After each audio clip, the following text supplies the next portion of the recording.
نحمده ونصلي ونصلي على رسوله الكريم اما بعد واتم الحج والعمرة للہ۔ پیارے میرے محترم بھائیوں، میں ہوں آپ کا بھائی محمد اقبال۔ آج ہم سیکھیں گے بیت اللہ کا عمرہ کس طرح کیا جاتا ہے اور کس طریقے پر شروعات کی جاتی ہے۔ اللہ وحدہ لا شریک ہمیں ہماری حیاتی اور ہماری زندگی کے اندر بار بار قبولیت کے شرف کے ساتھ بیت اللہ کا حج اور عمرہ کرنے کی توفیق عطا فرمائے۔ اللہ کے گھر کا عمرہ ہو یا حج ہو، حج اور عمرہ کرنے والا اللہ وحدہ لا شریک اس کے گناہوں کو بھی معاف کر دیتا ہے، اور حج اور عمرہ کرنا اللہ وحدہ لا شریک اس کے مال میں برکت بھی عطا فرما دیتا ہے۔ تو ہر شخص کو چاہیے کہ اپنی زندگی میں زیادہ سے زیادہ بیت اللہ کا حج اور عمرہ کرے۔ جس طرح تیزاب اور آگ لوہے کا زنگ ختم کر دیتی ہے، اسی طرح بیت اللہ کا حج اور عمرہ بندے کے اعمال کی صفائی کر دیتا ہے، آدمی کے گناہوں کو معاف کر دیتا ہے۔ عمرہ اور احرام سے پہلے کرنے والے کام، حاجی صفائی اور ستھرائی کرے گا، ظاہری بھی اور باطنی بھی۔ اس کے بعد حاجی غسل کرے گا، اور غسل کرنے کے بعد حاجی میقات پر آ کر یا ہر شخص ایئرپورٹ سے ہی احرام باندھ لے گا۔ احرام باندھنے کے بعد اللہم لبیک عمرتن کہے گا۔ سلے ہوئے کپڑے مرد اتار دے گا اور احرام کی 2 چادریں ڈال لے گا۔ ایک چادر کو دھوتی بنا لے گا اور ایک چادر اپنے اوپر کے جسم پر کر لے گا۔ حالت احرام میں سلا ہوا نقاب عورتوں کے لیے پہننا ممنوع ہے۔ عورتیں اپنے اسی لباس کے اندر ہی احرام جو ہے وہ کر لیں گی اور اللہم لبیک عمرتن کہیں گی۔ عمرہ کتنے ارکان پر مشتمل ہے؟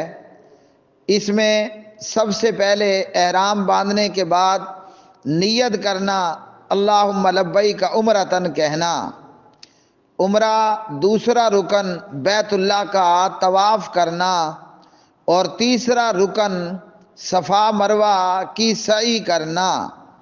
عمرے کے واجبات، میقات پر سے احرام باندھنا اور طواف اور صفا مروہ سعی مکمل کر لینے کے بعد سارے سر کے بال چھوٹے کروا لینا یا مڈوا لینا۔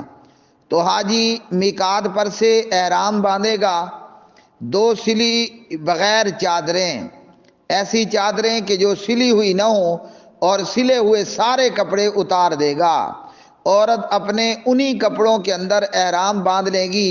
حالت احرام میں عورت دستانے استعمال نہیں کرے گی، اور سلا ہوا نقاب بھی عورت استعمال نہیں کرے گی۔ اسی طرح مرد ایسی جوتی یا ایسے موزے بھی استعمال نہیں کرے گا جس میں مرد کے ٹخنے کور ہو جائیں۔ میقات پر احرام باندھنے کے بعد اللہم لبیک عمرتن کہنے کے بعد حاجی حضرات لبیک اللہم لبیک لبیک لا شریک لک لبیک تلبیہ پڑھیں گے، مرد بلند آواز سے اور خواتین اسلام آہستہ آواز کے ساتھ۔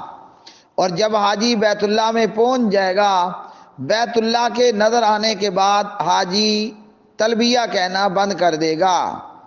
اس کے بعد حاجی بیت اللہ میں مطاف میں حجر اسود سے اپنے طواف کا آغاز کرے گا، بسم اللہ اللہ اکبر کہہ کر۔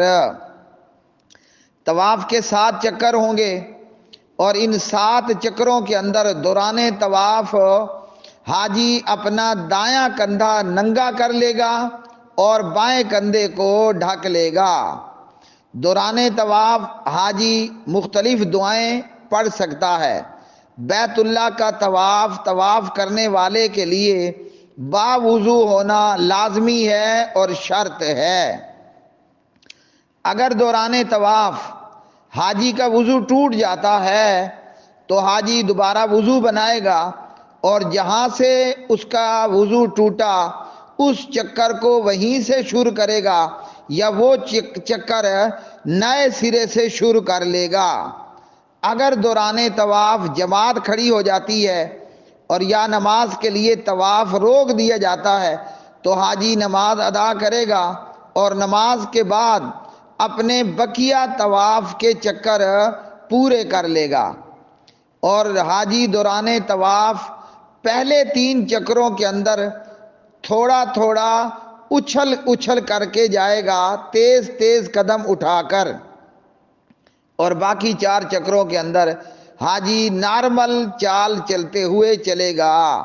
بوڑھا ہے اور بیمار ہے اور کمزور ہے، اس کے لیے یہ ضروری اور لازمی نہیں کہ وہ تیز قدم چلے یا کچھ ہلکا ہلکا اچھل اور دوڑ کر کے چلے۔ بیت اللہ کا طواف باوضو 7 چکر پورے کرے گا اور طواف مکمل کرنے کے بعد مطاف میں کہیں بھی وہ 2 رکعت نماز پڑھ لے گا۔ طواف کے بعد کی 2 رکعت نماز پڑھنا سنت ہے۔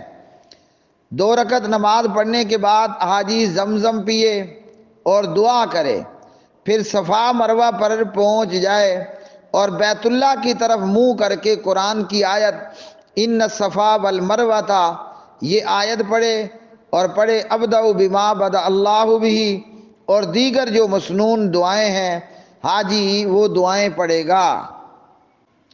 جتنی دیر وہ دعاؤں کے لیے صفا پہاڑی کے قریب کھڑے ہو کر دعائیں کر سکتا ہے دعائیں کرے۔ صفا پہاڑی سے وہ صفا مروہ کی سعی کا پہلا چکر شروع کرے گا۔ مروہ پر پہنچ کر 1 چکر پورا ہوگا اور وہاں بھی دعائیں کرے، پھر مروہ سے صفا پر آئے اور صفا پر پہنچنے پر دوسرا چکر پورا ہو جائے گا۔ یوں وہ اپنے 7 صفا مروہ سعی کے چکر پورے کرے گا۔ اگر حاجی اور حاجن دوران سعی وضو ٹوٹ جاتا ہے یا حاجی اور حاجن دوران صفا مروہ سعی وضو ٹوٹ جائے یا عورت کو حیض آ جائے تو حالت حیض میں بھی اور بے وضوگی کی حالت میں بھی حاجی صفا مروہ کی جو سعی ہے وہ مکمل کرے گا۔ سعی کے لیے باوضو ہونا اور با طہارت ہونا لازم نہیں ہے، مستحب ہے۔ سعی کے 7 چکر پورے کرنے کے بعد حاجی اپنے سر کے بال کٹوا لے، پورے سر کے بالوں کی کٹنگ، یا پورے سر کے بال منڈوا لینا افضل ہے اور بہت بہتر ہے، نہیں تو حاجی اپنے پورے سر کے بال کٹوا لے گا۔ عورتیں اپنے بالوں کو جمع کرنے کے بعد پیچھے جمع کر کے آدھا انچ یا انچ برابر انگلی کے پورے برابر یا آدھی انگلی کے پورے برابر وہ اپنے بال کاٹ لے گی یا کٹوا لے گی۔ اس کا حاجی اور حاجن کا عمرہ مکمل ہو جائے گا۔